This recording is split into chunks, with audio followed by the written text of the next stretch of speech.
చూడండి, అందరూ బాగున్నారు కదా. వాక్యంలోకి వెళ్లే ముందు చిన్న ప్రార్థన చేసుకుందాం. సర్వోన్నతుల శివశక్తివంతుల కృపామీద నీకు లెక్కలేని స్తోత్రాలు నాయన. వినిచిన వారికి చూచుచున్న వారికి మారు మనసు దయచే ప్రభు, విరిగి నలిగిన హృదయం దయచే ప్రభు, రక్షణ భాగ్యం దయచే మరొకచిన ప్రభు, ప్రతి ఒక్కరికి మారు మనసు దయచేయమని నా ప్రార్థనను నీకు ఆదర్శని చేర్చుకోమని స్నామను బ్రతమని వేడుకుంటున్నాను తండ్రి. సామెతలు 30వ అధ్యాయము 23 నుంచి ఒకసారి చదువుకున్నామండి. కుటీల రాలైన యుండి పెండ్లి అయిన స్త్రీ యజమానురాలి హక్కుదారులై దాసి. భూమి మీద చిన్నవి 4 కలవు, అయినను అవి మిక్కిలి జ్ఞానము కలిగినవి. చేమలు బలము లేని జీవులు, అయినను అవి వేసవిలో తమ ఆహారమును సిద్ధపరుచుకొని. చిన్న కుందేళ్ళు బలము లేనివి జీవులు, అయినను అవి పేట సందులలో నివాసము కల్పించుకొనును. మిడతలు రాజు లేడు, అయినను అవన్నీ పక్తులు తీరి సాగిపోవును. బల్లిని చేతితో నీవు పట్టుకొనగలవు, అయినను రాజుల గృహములలో ఉండును. ఏంటది? భూమి మీద చిన్న జీవులు 4 ఉన్నవి. 1 చీమ, 2 మిడతలు, 3 బల్లి, 3 చిన్న కుందేలు. ఫస్ట్ ఏంటదంటే చీమ, తర్వాత కుందేలు, తర్వాత మిడతలు, తర్వాత బల్లి.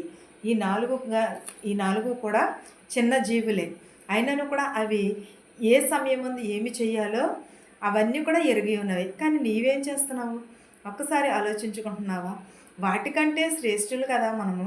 వాటికంటే శ్రేష్టమైనవి దేవుడు మనకి ఇచ్చాడే. వాటికంటే చిన్న జీవుల కంటే జ్ఞానములు దేవుడు మనకు అనుగ్రహించాడే. మనము దేవుని ఎడల ఎలా ఉంటున్నాము? పిచ్చుకుల కంటే శ్రేష్టమైన వారు మీరు అని అన్నాడు దేవుడు. మనం ఆ శ్రేష్టమైన జీవితాన్ని ఎలా గడుపుచున్నాము? మన ఆలోచనకైనా, మన స్వార్థానికైనా దేవుని యందు భయమును భక్తిని కలిగి ఉండట్లేదు మనము. ఒక్కసారి ఆలోచించుకొని ప్రియ సహోదరులారా, ప్రతి ఒక్కరూ కూడా యెహోవా యందు భయభక్తులు కలిగి ఉండాలి. వేసవికాలం ముందు చేమలు తమ ఆహారమును దాచుకును, కానీ ఈ రోజుల్లో రేపటి దినమును గురించి దేవుడు అతిశయపడవద్దు అని అన్నదే పాటిస్తున్నాం మనం. కానీ రేపేమి సంభవించినో ఎవరికి తెలియదనే దానికోసం ఆలోచించట్లేదు మనం ఎప్పుడును కూడా. చాలామంది అయితే ఇంకా దూరంగా ఆలోచించేవారు ఉన్నారు, ఇంకా కొంచెము ఆలోచన కలిగిన వారే ఉన్నారు. ఈరోజే మనది మరు నిమిషం మనది కాదు అనేవారు కూడా ఉన్నారు. కానీ దేవుడు ఏమంటున్నాడు? చేమలను చూసి జ్ఞానమును నేర్చుకోమని అంటున్నాడు. అవి చాలా తెలివి కలిగినవి, వాటికి రాజు లేడు, వారికి మంత్రి లేడు, అయినను సరే అవి త్రొట్టిల్లో పోకుండా ఒక లైన్లో ఒక వరుసలో వెళతాయి అవన్నీ. కానీ మనుషులమైన మనము ఒక పద్ధతి అంటూ ఉన్నదా? ఒక పాడంటూ ఉన్నదా? ఎప్పుడైనాను మన హృదయాన్ని మనం పరిశీలన చేసుకుంటున్నామో ఒక్కసారి ఆలోచించండి. ఏమంటున్నాడు ఇక్కడ? భూమి మీద చిన్నవి 4 కలవు, అయినను అవి మిక్కిలి జ్ఞానము కలిగినవి అని అంటున్నాడు. ఏమంటున్నాడు?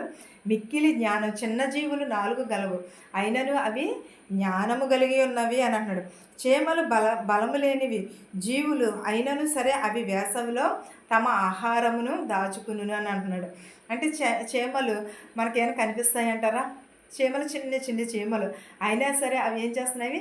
వేసవి కాలంలో అవి ఆహారము సిద్ధపరచుకునిచున్నవి. వేసవిలో అవన్నిటిని కూడా వర్షాకాలం వరకు వర్షాకాలం వస్తుందేమో, అక్కడ ఏమీ దొరకదేమో అనేసి వేసవి కాలంలోనే అవి ఆహారము సిద్ధపరచుకుంటున్నవి, అవి ఆహారము దాచుకునిచున్నవి. మనకి చాలామంది కూడా అలాగే దాచుకుని ఉంటారు. ధనవంతుడు ఏమన్నాడు? ఒక్కసారి ఆలోచించండి. నా ప్రాణమా తినుము త్రాగుము సుఖించుము అన్నాడు. దేవుడు వెంటనే ఏమన్నాడు? మోసి వెర్రివాడా, ఈ రాత్రే నీ ప్రాణమును అడుగుచున్నాను అంటున్నాడు. కానీ ఇక్కడ చేమలైతే తెలివి కలిగినవి, జ్ఞానమును కలిగినవి అని అంటున్నాడు. ఎలాగా?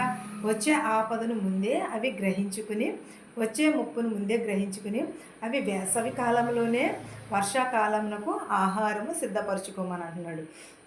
సిద్ధపరచుకుంటున్నవి. మనం కూడా అలాగే సిద్ధపరచుకుంటాము కదా! మనం కూడా ఆహారమును అలాగే దాచుకునేవాళ్ళని అని అంటున్నాడు దేవుడు కూడా. ఇది జ్ఞానమును నేర్చుకోమని అంటున్నాడు చీమలను చూసి. చిన్న కుందేళ్ళు బలము లేని జీవులు అయినను అవి పేట సందులలో నివాసము కల్పించుకును అని అంటున్నాడు. మనమైతే బహిరంగముగా మనము ఉంటున్నాము. చిన్న కుందేళ్ళు కూడా బలము లేనివి అయినను సరే అవి పేట సందులలో అవి నివసించుచున్నవి అని అంటున్నాడు. మిడతలకు రాజు లేడు అయినను అవన్నీ భక్తులు తిరిగి సాగిపోవును అని అన్నాడు.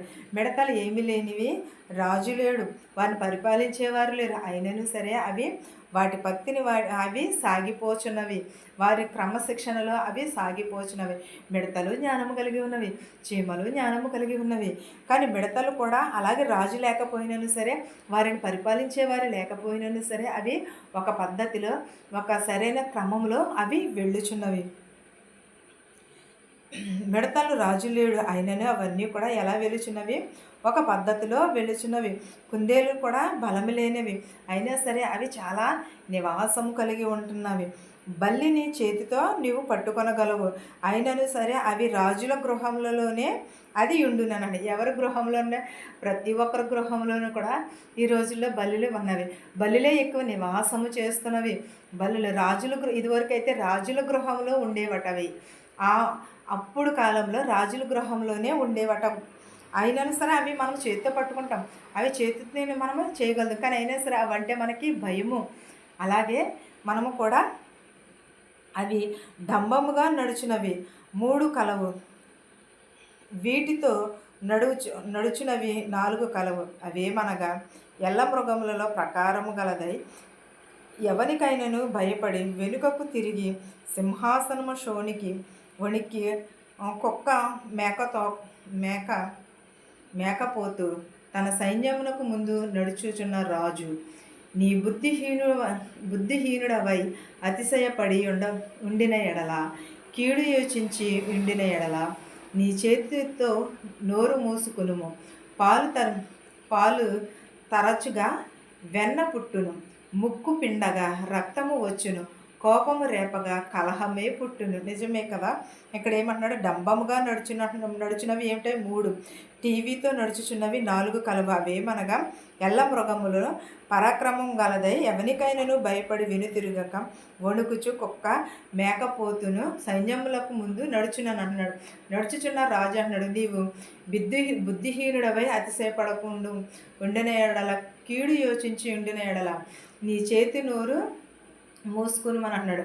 పాలు తరచుగా వెన్న పుట్టును, ముక్కు పిండగా రక్తము వచ్చును, కోపము రేపగా కలహమే పుట్టును అని అంటున్నాడు. నిజమే కదండి. కలహము ఎలా వస్తుంది? ప్రేమ అనేకమైన దోషములను కప్పుతుంది, అనేకమైన పాపములను కప్పుతుంది. అదే కోపము చాలా కోపమైతే ఏముంటుందో కూడా మంచిగా ఉన్నప్పుడు పెట్టుకుంటాం మనం. ప్రేమ కలిగి ఉన్నప్పుడు పెట్టుకున్న అన్నీ కూడా ఏం చేస్తామంటే కోపం వచ్చినప్పుడు దెప్పేస్తూ ఉంటారు, అనేస్తూ ఉంటారు. అవి అనకూడదని వాళ్ళకి తెలుసు, అయినా సరే వాళ్ళు పలానప్పుడు ఇలా చేశాను అలా చేశానని మొత్తం అన్నీ కూడా కడుపులో ఉన్నవన్నీ కూడా బయటికి కక్కేస్తారు. పలానా రోజున అట్టెట్టాను, పలానా రోజున పిట్టెట్టాను, ఇవే ఇలాగే ప్రతి ఒక్కరుని కూడా దెప్పేస్తూ ఉంటారు. పెట్టినప్పుడు ప్రేమ ఉన్నప్పుడైతే తేనె కూడా సరిపోదు, పంచదార కూడా సరిపోదు, అంతకంటే మధురముగా ఉంటారు, అంతకంటే కడుపులో తీసి పెట్టేస్తారు, వారు తిన్నది నోట్లోంచి కూడా తీసి పెట్టేస్తారు. కానీ కోపము రేపగా ఏమో పుట్టిన కలహమే వచ్చినాను. ఆ కలహం వచ్చినప్పుడు అన్నీ బయటకు వచ్చేస్తాయి. పెట్టినప్పుడు బాగుంటాం, తిన్నప్పుడు బాగుంటాం, ప్రతి ఒక్క సమయంలోనూ కూడా బాగుంటాం. కానీ ఎప్పుడైతే మనము ఎదుటివారికి కోపం రేపుతామో, ఎదుటివారిని మనం అంటామో అప్పుడు అనేకమైనవి బయటకు వస్తాయి. కానీ మనం ఎప్పుడూ కూడా ప్రేమ కలిగి ఉండాలి, సహోదరి ప్రేమ కలిగి ఉండాలి. ప్రతి ఒక్కరితోని కూడా మన శత్రువుని కూడా ప్రేమించగలిగే మనసు ఇమ్మని దేవుని అడగాలి. మన శత్రువుని ప్రేమించే మనసు మనకి ఇమ్మని దేవుని నిత్యమును కూడా ప్రార్థన చేస్తాం. ఈ వాక్యము మనందరికీ తోడయ్యుండును గాక. ఆమేన్. ప్రార్థించుకొని స్తోత్రం స్తోత్రం స్తోత్రం సర్వోన్నతుడ సర్వశక్తిమంతుడ కృపామయుడానికి లెక్కలేని స్తోత్రాలు నాయన. విరిచిన వారికి చూచుచున్న వారికి మారు మనసు దయచే ప్రభా, రక్షణ భాగ్యము దయచే ప్రభా, విరిగి నలిగిన హృదయములు దయచే ప్రభా, ప్రతి ఒక్కరికి ప్రభా రక్షణ. మా దేశాలని మా సంఘాలను దీవించినాయన ప్రభా, మా గ్రామాలను దీవించినాయన ప్రభా, ధనికులనేమి భేదాలనేమి దీవించినాయన ప్రభా, ప్రతి ఒక్కరి కుటుంబంలో శాంతిని సమాధానము దయచేయమని అడుగుచున్నాను నాయన ప్రభా. నాయన ప్రభా, ఎవరెవరైతే ఏ వాహనంలో అయితే నడుపుచున్నారో వారి వాహనంలతో సురక్షితంగా వారి గృహాలకు చేర్చమని అడుగుచున్నాను ప్రభా. ఎవరెవరైతే ఏ చేతి పనులు అయితే చేస్తున్నారో ప్రభా, వారి చేతి పనులను దీవించి ఆశీర్వదించమని అడుగుచున్నాను ప్రభా. ప్రతి ఒక్కరికి శాంతిని సమాధానముని దయచేయమని అడుగుచున్నాను నాయన ప్రభా. చిన్నవారు మొదలుకొని పెద్దవారి వరకు దీవించమని అడుగుచున్నాను ప్రభా. వారి అవసరతలు తీర్చు, వారి అక్కలను తీర్చమని అడుగుచున్నాను ప్రభా. వెదవరాలు బిడలను దీవించు నాయన ప్రభా. వృద్ధాప్యంలో ఉన్నవారిని, నడు వయసులో ఉన్నవారు, అంగవైకల్యం కలిగిన ప్రతి ఒక్క బిడని ప్రభా పేరు పేరు చెప్పున దీవించమని అడుగుచున్నాము నాయన ప్రభా. నా కుటుంబంలో కూడా జ్ఞాపకం చేసుకోమని అడుగుచున్నాను ప్రభా. నా కుటుంబంలో శాంతిని సమాధానమును కూడా దయచేయమని అడుగుచున్నాను ప్రభా. విరిగి నలిగిన హృదయమును దయచేయ ప్రభా. అనేకమైన చోట్ల మీటింగ్స్ జరుగుతున్న ప్రభా, మీటింగ్స్ సఫలతను దయచేయమని అడుగుచున్నాను ప్రభా. ప్రతి ఒక్కరికి రక్షణ భాగ్యము దయచేయమని అడుగుచున్నాను ప్రభా. నాయన ప్రభా, నీకే స్తోత్రాలు గానాలు చేయుచున్నాను నాయన ప్రభా. ప్రతి ఒక్కరికి నాయన ప్రభా రక్షణ భాగ్యమును దయచేయమని అడుగుచున్నాను నాయన ప్రభా. నాయన నీకు స్తోత్రాలు, నీకు వందనాలు నాయన ప్రభా. నాయన ప్రభా, ఇంకా ఎవరినైతే మర్చిపెట్టే వారందరినీ దీవించి నాయన ప్రభా. బీపీ షుగర్తో, కుష్ఠరోగ వ్యాధితోటి ప్రభా, క్యాన్సర్ తోటి నాయన ప్రభా, పక్షవాతంతో ఉన్నవారిని ప్రతి ఒక్కరిని లేవనెత్తమని అడుగుచున్నాను నాయన ప్రభా. మా గ్రామాన్ని ముట్టి స్వస్థపరిచి నాయన ప్రభా, అనేకమైన చోట్ల ప్రభా శుభకార్యాల్లో సఫలతను దయచేయమని, నా ప్రార్థనని నీ పాసాన్ని చేర్చుకోమని యేసు నామములో బ్రతిమాలి వేడుకొనిచున్నాను తండ్రి. ఆమేన్. పరలోకమందున్న మా తండ్రి, నీ నామము పరిశుద్ధపరచబడును గాక, నీ రాజ్యం వచ్చును గాక, నీ చిత్తము పరలోకమందు భూవేందు నెరవేరినట్లును మరిదిన ఆహారం నేడు మాకు దయచేయము. మా ఎడల అపరాధములు చేసిన వారిని మేము క్షమించిన ప్రకారము అపరాధములను క్షమించుము. దుష్టు నుండి శోధన నుండి తప్పించుము. రాజ్యమును శక్తియు మహిమయు నిరంతరము నీవై ఉన్నావు మా తండ్రి. ఆమేన్. చూచుచున్న వారికి, వినుచున్న వారికి, నా కుటుంబము పైన సదాకాలముని కృప తోడయ్యుండును గాక. ఆమేన్. ఆమేన్. అందరికీ వందనాలండి.